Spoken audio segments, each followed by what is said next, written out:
শীতকাল মানে শুধু সবজি আর সবজি। আজকের রেসিপি ফুলকপির সিঙ্গারা।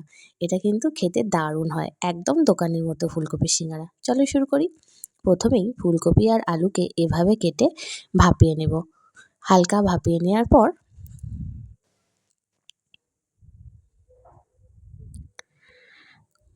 ভালো করে জল ঝরিয়ে নেব। জলটা কিন্তু আমরা ফেলে দেবো, এই জলটা আর কোনো কাজে লাগবে না। চলো ভালো করে এগুলো তুলে নিই। জলটা তুলে নেওয়ার পর একটা প্যানে সাদা তেল দিয়ে কালো জিরে ফোড়ন দিলাম।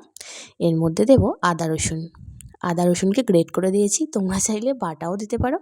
আদা রসুনটা ভালো করে ভেজে নিয়ে এর মধ্যে ফুলকপি আর আলুটাকে দিয়ে পরপর মশলাগুলো যোগ করে দেব। ধনে গুঁড়ো, জিরে গুঁড়ো, পরিমাণ মতো নুন, গরম মশলার গুঁড়ো, হলুদ গুঁড়ো, লঙ্কার গুঁড়ো ভালো করে দিয়ে নেড়েচেড়ে এটা কিন্তু চাপা দিয়ে সেদ্ধ করে নেব। এখানে কিন্তু আর জলের কোনো প্রয়োজন নেই।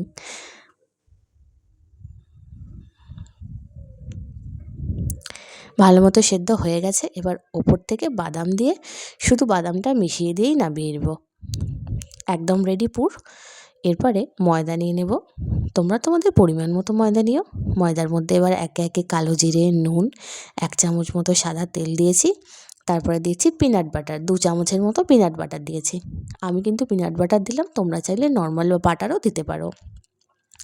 হালকা গরম জল দিয়ে ভালো করে মাখিয়ে নেব। একদম ডো রেডি হয়ে গেছে। এবার লেচি কেটে সিঙ্গারার মতো শেপ দেব। প্রথমে আমি গোল রুটির মতো বেলে নেব, তারপর এটাকে মাঝখান দিয়ে কেটে নেব ছুরি দিয়ে। দেখো,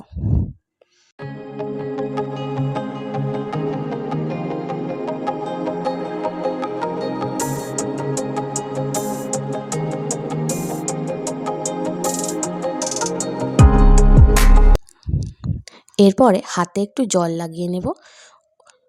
ওই জায়গাটায় জল লাগিয়ে ভালো করে চেপে দেব।